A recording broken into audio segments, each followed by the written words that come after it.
I would rather this been bigger.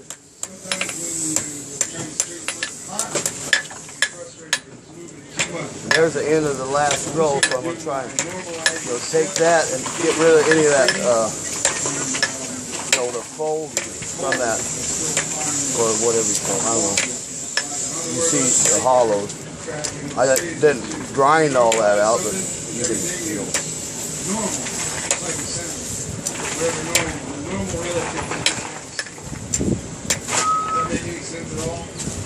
I didn't get all of it out, but I'm going to leave it because I'm going to make a fuller leaf. I'm going to grab a little bit more, get a tube.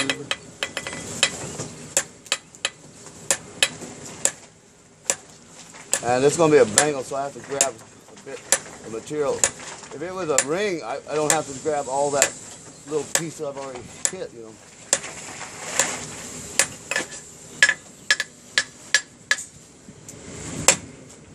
I gotta go 180 degrees. Two-side taper, it requires 180 degrees to the previous two sides. Now, if this fits over, then it almost does. I can take that middle and do this instead of, as long as I preserve my shoulders. You can do different things. It's your choice, or you know, some things are better ways than others. Sometimes either or is fine too. You know, I'll take this down lower, and I'll do what I do.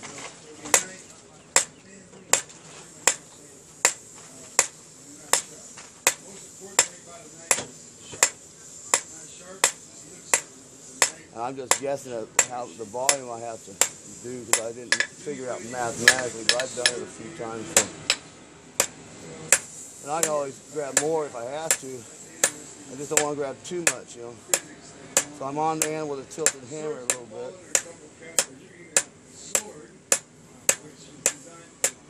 But you can use your round side too, and you can start going either or. Just preserve your sword and break it down to that other side before you. If you were to hit half on, half off at the edge, it could only taper in that direction near a far side. So I don't want to do that until I break this down. So, see, I already got a twist developing a little bit, like I figured it would. Especially when you go slow. I mean, I'm. It's hard for me to, unless I go to a regular pace. When you start stopping and doing that, you're gonna. I tend to miss a lot more blows.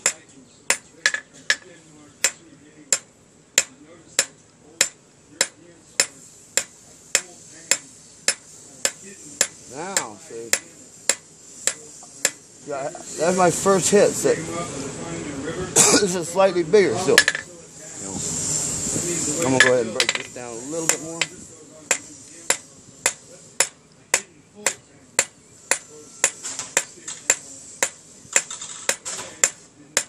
Yeah, Lyle learned a lot doing this. You know, this is basically, this taught me more than anything else I've ever forged.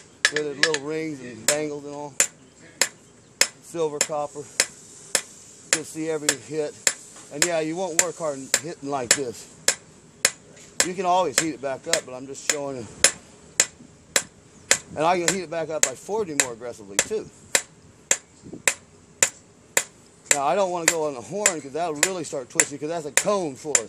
Over there, with that true fuller, you'll stay straighter. But a cone is a cone, and so it'll promote twisting.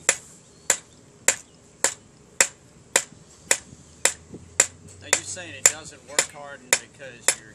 Because I'm heating it up with every hit instead of cooling it down with every hit like most people forge. If you watch videos on YouTube, yeah, the light is really good to see. You know, if they go 1, 2, 3 or more, it'll shadow up on the bottom side. You'll see it, and then it wicks to the same temperature, and then they do it again. So they're cooling it off every time they approach it. So they can't forge very many hits. I mean, I hit a lot more times than most everybody else out there. Just because I've never seen anyone get into all this near and far so much mostly they do far, like Hoverman does a little far, and they do a little near, but they don't, mix it up a lot like this. And this is how things were forged. If you look at them, with shoulder drops and tongs, scissors, knives, all that kind of stuff. This is how they did it. I'm gonna go ahead and heat it up. I can keep doing that, but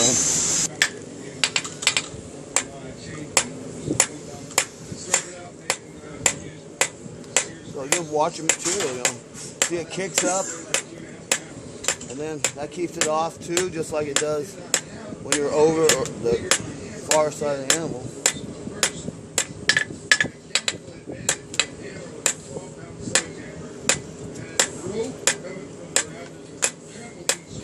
And I need to leave that reverse taper with thicker here. I'm going to go ahead and take a diagonal. This is where you can really twist too, if it flops to the flat. Which, if you're not up on that diagonal, it will just flop over to that flat facet.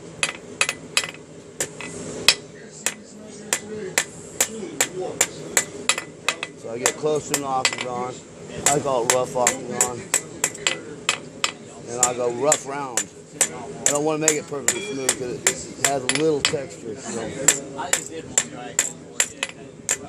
The ultimate of forging is like the Germans do, I'd say, where they do perfect round tapers, That's going the extra mile.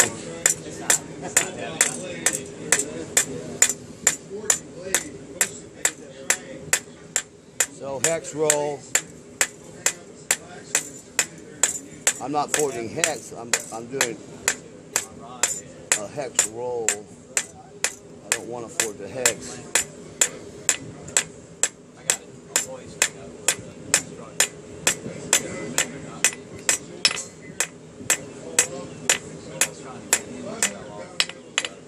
And yeah, try and not hit that.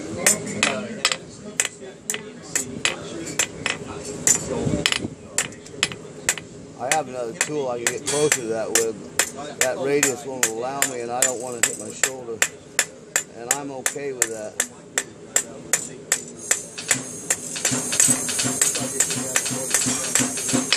You can stiffen this up by hitting a lot, too. When you do that, that doesn't produce heat. So that can get stiffer, but I don't ever work hard in it, like where it gets tinny. I just can't do it hardly forging like this. I can't do it anymore. I've done it. So I'm just going to make a wedge.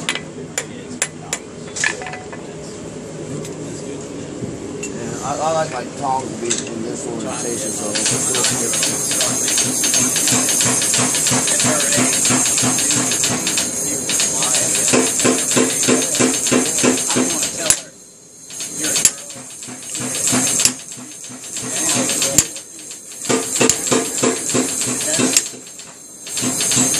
and I usually take a lot more care with the silver, but I can make a ring in like.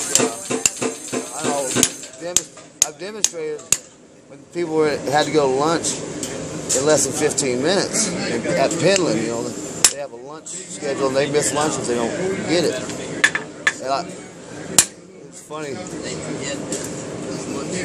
They couldn't believe it when they saw that penny trophy, and I almost said, "Well, how much time you got left?" They had, I don't know, a minute or so. I said, y'all need to go to lunch. Now, what's this? And it dropped their jaw, man. The Lizard's Brim, she was there.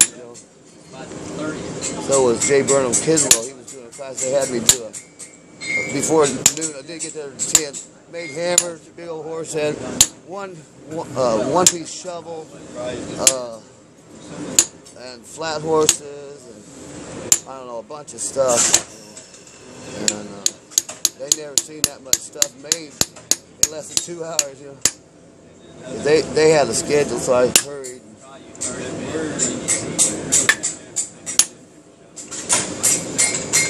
But yeah, you develop these fuller marks. Don't do them all at once because you'll crowd them too much. And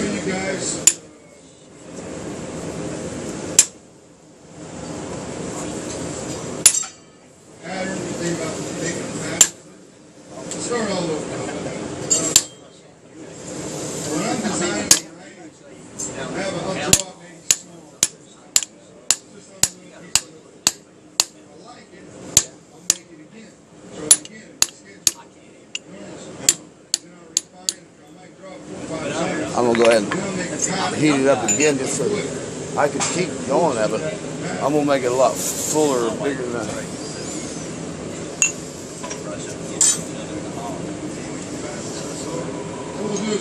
Yeah, I'm making this or something, so I think. But I can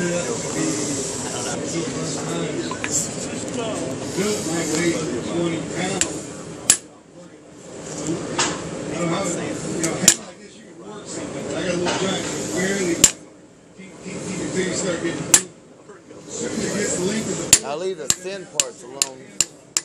Don't want to go too deep with those, you know.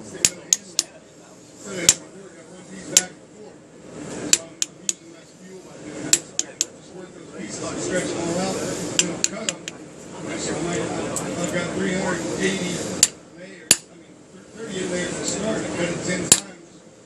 And I'm going to do half on, half off on the two lower ones a little bit. Make some style. That was a little bit much. Don't tell them.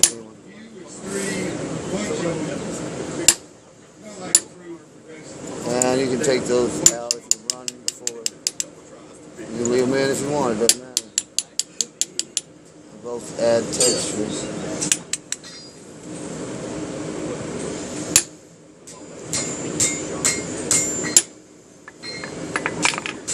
First thing I'm going to do, that knife is going to have a clip on it. I'm okay with that. I'm going to put some light. Oh, you not going to hold it for me? Yes, sir, I am. You got it upside down, right? Oh, yeah. Yeah. You don't want to hit steel on these. That'll get deeper pretty quick. That's fine. And now, that's only about, you know, it's not even 7 inches right now. It's just straighten it out. So it's a little thick. We need to be 9. No, 8.5 minimum. Okay. 10's fine, but I shoot for around 9. Depends on your penny scroll or your rolled scroll. What looks like a penny scroll. You keep saying that. Rolled scroll. Yeah.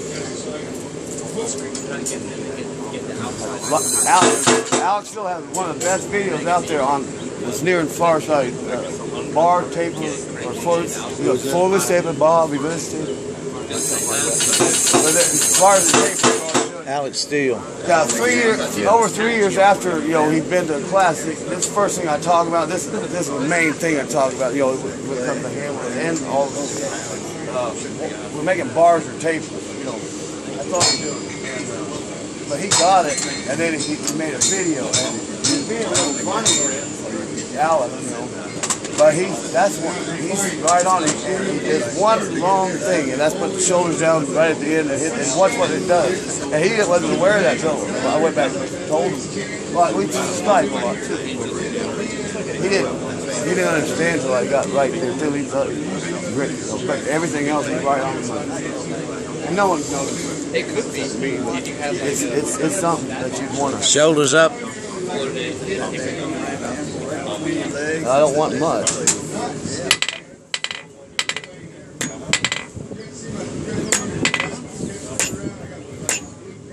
And hold your shoulders. And yeah, I was here a while ago. Now I'm getting on a smaller radius for this penny scroll or whatever, rolled scroll.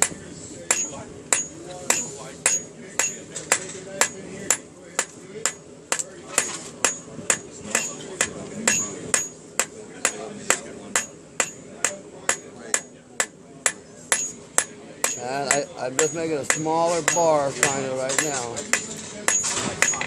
Then I'll take the diagonal.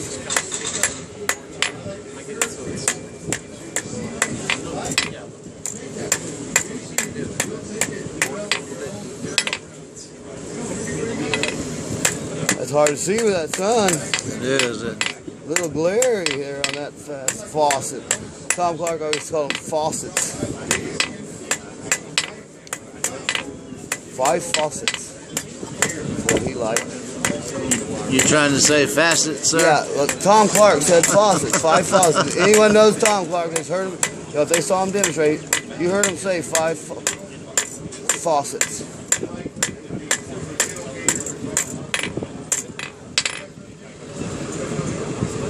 I'll go ahead and straighten it just to measure it. I don't have to straighten it. That little kick up can really help you when you're doing a lot of things, especially with a steel, where I do get up to the yellow temperatures, you know.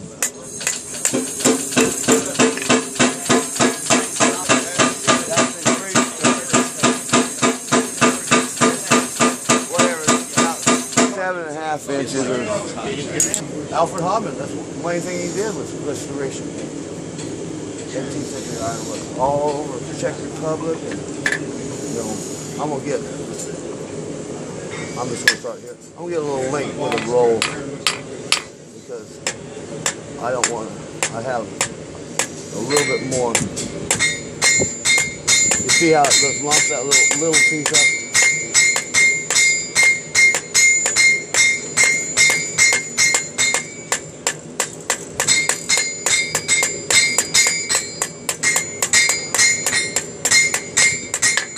Then I'll get back on the anvil and I'll plan it, take a little highs out, you know, straightening. But you don't want to try and forge like this on the flat die. That's only for straightening and planishing.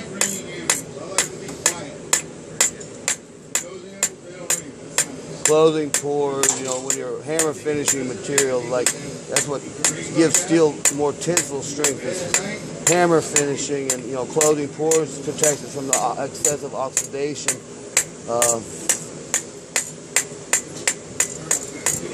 And you guys have probably heard, you know, if you bang on cold metal, you're gonna wet the bed, go to hell, or break it. Neither one is true. And you know, but we just accept that didn't get me that much long. I'm gonna do my final taper, but that'll get me. I understand a lot about it.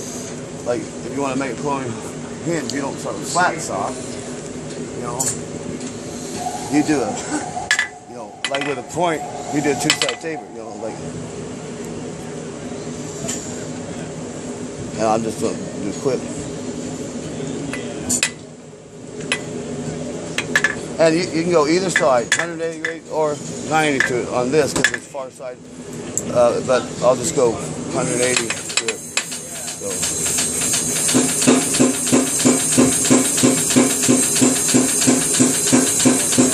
That's what you're calling a reverse taper. No, that's a taper in that direction. I guess a distal taper like the knife guys do with a tang. Or I don't know, they call it other distal taper. I don't know. I had to develop my own. I've never seen anyone talk and do this stuff right here, like this. But I know they did it because you can see it in the evidence. So say ignore the point, but if I want to make the associated hardware like the handles, 180 degrees to itself. And I'll just start with my 40 start and stop. And you can either have a bar taper or a combination, a reverse taper, you know, like for the thumb latches, it's like a tang taper from big thumb. A lot of the drawer pulls are just a bar. Some of them are like this and like this. And you know, all of the associated things like this that have a bean or a ball or whatever on them, spades, does not matter. So anyway, I go a little bit smaller than that.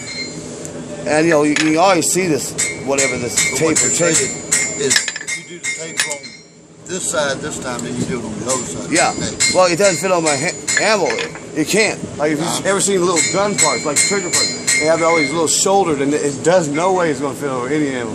So it's the quarter turns that does that, like tongs and all that.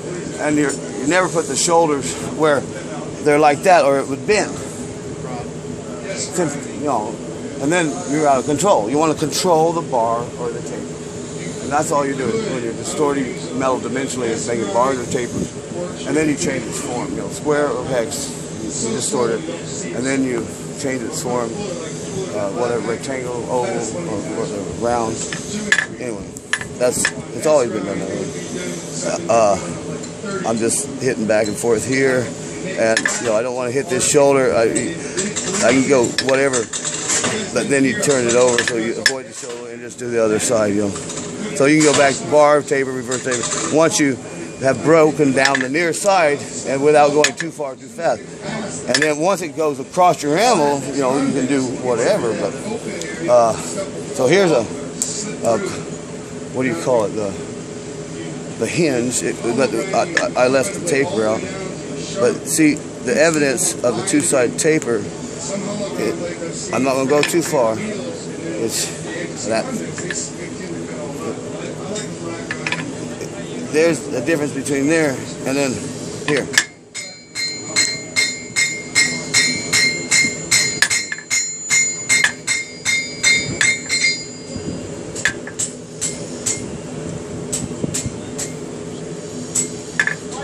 Anyway, that end's all wonky, but oh, there's almost a ball.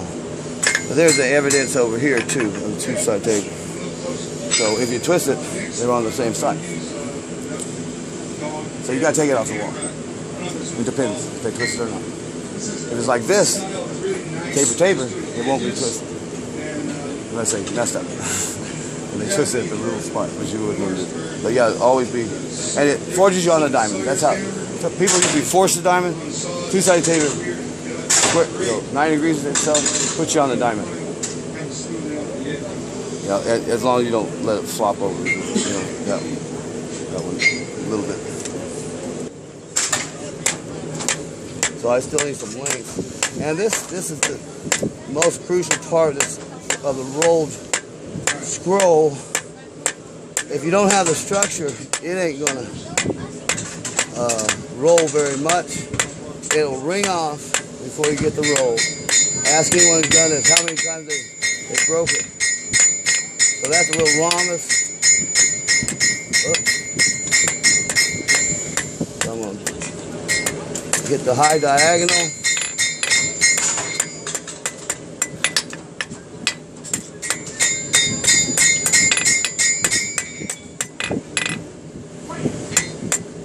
Put a little heat to it.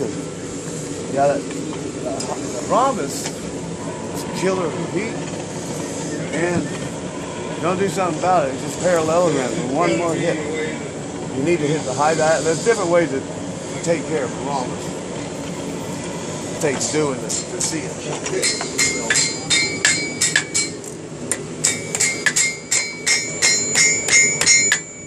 Soften it up to do that, because getting that hollow on that one side because of the high diagonal, you know. So I'm going to just roll it.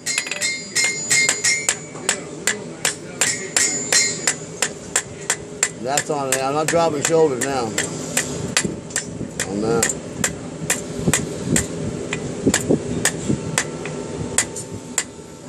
See that little fold? That was on that little high diagonal. Probably should heat it up. It's gonna be all right. It's just a little texture in there. I wouldn't want it in. You know, I'm gonna do my final table.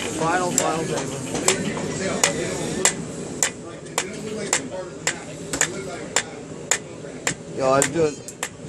Well, I got the wrong for a little bit. Get back on now. There's my wrong.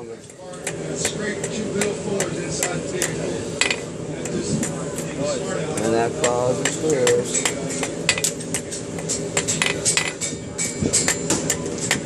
You gotta watch that twist. I'm gonna heat it up. That twist. They don't recognize it right now. I've already started changing that. Brazeal had them. When she came, she's the first woman to make the WCB team, and top 10. That's quite an accomplishment. These are the best fairs probably the world has ever educated in math through their teaching programs, their contests and all that. And she had me show her how to drop shoulders on her hillcock on round stock to make a horseshoe, and she judged the competition in Edgewood and had them start with round stock. She's the judge, she can make the choices. Well, most of the people made it rectangular, then they made them. Like Craig Turner, the one who started the WTB, he has a video, and he's doing it with round stuff. And I told him when I first, yeah, you want a bigger hand when you go out. He tried it 3 heats without it. I just annealed it. Hey, Ed is not around here. He's here. Yeah, okay. He's here. Oh, I didn't see it.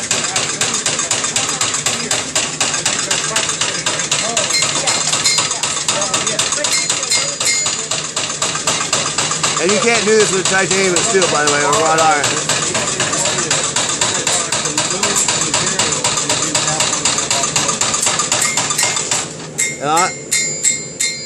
Well, I'm gonna watch it. That little twist thing, I gotta really watch.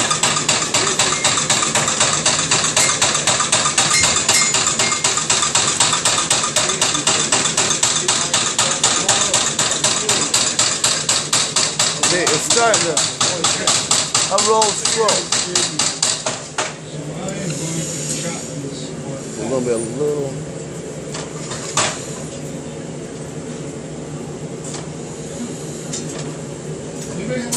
And I'm gonna ring it up.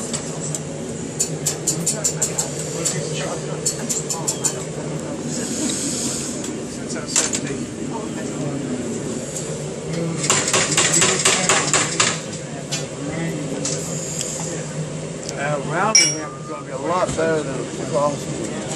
And I have some hammers that are rounding hammers.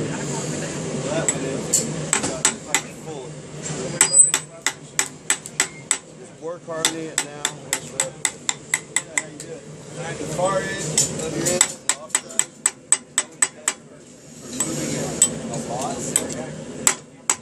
And that's just. I'm just hammering. I work hard on it. I'm trying to, make it stiffer.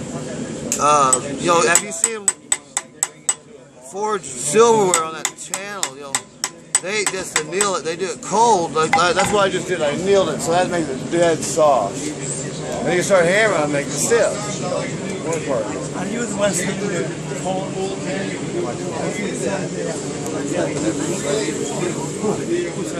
This is what I want. So, kind of go halfway, and then take it to the edge, and then. I'm gonna take it here.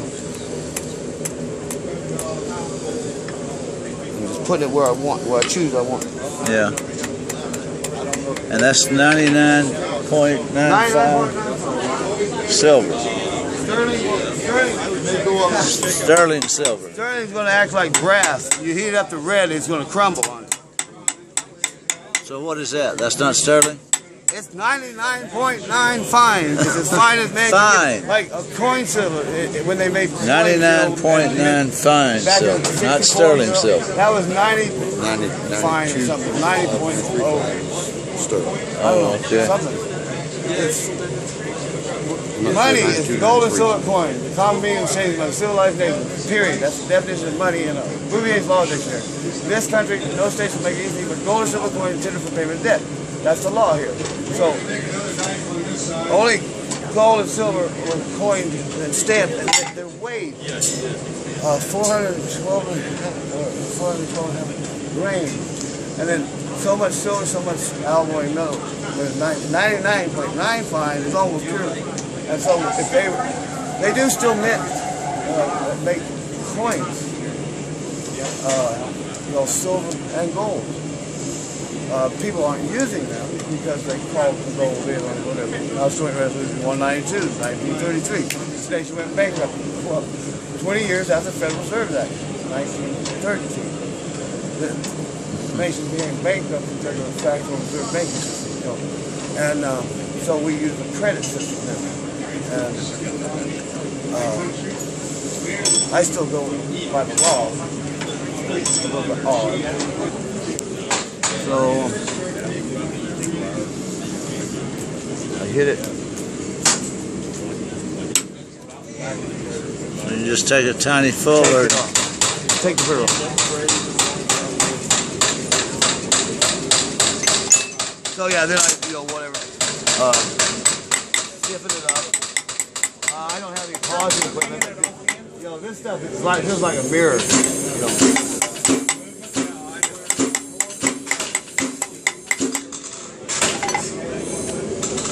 I have a little wire brush. It'll bring it somewhere. Take it to a jeweler if you want it really polished. They have polishing equipment that I don't have. And you know, like forging. Silver does become dross. You know, not like gold. Gold does not. You drop it. Now this is too tight of a radius, so it's going to give it that much drop. Going to give you a little bit of culture. But right over here is a little bit bigger radius. You know, right here, that one's a little bit too big. But yeah, you always want to drop the shoulder. Hit half on, half off. Don't get on the anvil, especially if you got it by a hole. That would sink in the hole if you hit in there, because it's like an edge of the anvil. And if you stand sideways, you'll be able to see edges there. You stand sideways to your anvil, and you want to hit squarely across and around the hammer is a lot better. Actually, those are pretty rounded, so they can work on this also. But and then just don't hit your fingers. So get that last bit on the anvil, and you've just made a smaller box from a ball. Now I'm going to take it around, so I'm going to do my flat side of my hammer, because this is real small up here. So I'm going to drop that to about I'm looking for an octagon, you know, and it's there basically. So then I just bring it on the anvil the same way I did, and just keep doing the notches. And then you can roll to round, like you can hit those sides, 16 sides, or you make it 16, and it makes it round. And then you can hex roll, just, you know, where you only hit 3 times around a circle, and you just, you know, pour it through. You might want to change your hand this time, because when you roll, you don't want to hit your fingers in your way, but you kind of take baby bites. You know, it's they call it step forging in the industry. You know, they still forge. This is not a dying art. This is what this steel age, you know, goes the moon and beyond. They still forge where they have to suspend the quote. But then you can make something, or if you mess up, you know, you can put it back together. But this is more than 1 to 3 profile, so I'd have to do some heat control, like cool these off where it went through in here. If you do this, it's probably going to collapse. But